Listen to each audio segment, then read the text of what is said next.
Hello and welcome to Stockwatch, presented by me, Evan Lucas, for Go Market Securities. As always, please have a very good read through of the disclaimer on screen. Everything in this video is general in nature, none of which relied upon as any form of personal advice. Go Market Securities does not know your personal scenario, nor your personal financial goals, and therefore none of which relied upon as any form of advice at all. It is just general in nature only. Over the next few weeks, we're going to do a lot of previews leading into the full year numbers for FY23.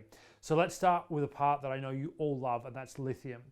We did get the final June quarter numbers for supply at the end of last week, and I want to really point out that unfortunately there are still signs that the lithium story is moderating. We know that there's a little bit of an overdone number there.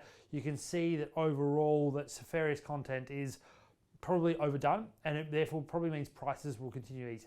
However, and I do want to put that out there very clearly, the transition towards things like EV and also batteries, renewable energy and storage is well and truly on, and it may explain why Australian and US listed lithium companies did quite well in the final quarter of the financial year, and it is likely to still actually materialize into something slightly interesting in earnings. Price, although as I said, is moderating.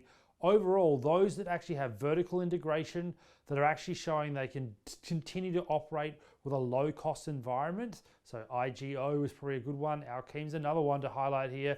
They're the likely ones to perform, not just in the current upcoming earnings season, but going forward as well.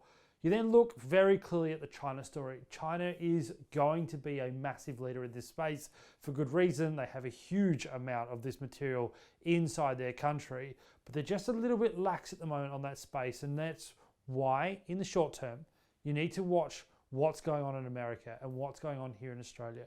Lithium will remain the interesting and premier export slash, I'd also go volatile commodity in the world, and that is always an exciting thing for what we do, but at the same time it's the risk that you need to understand that is there, and that is why companies that have the earnings in the upcoming earnings season are the ones to watch in my view.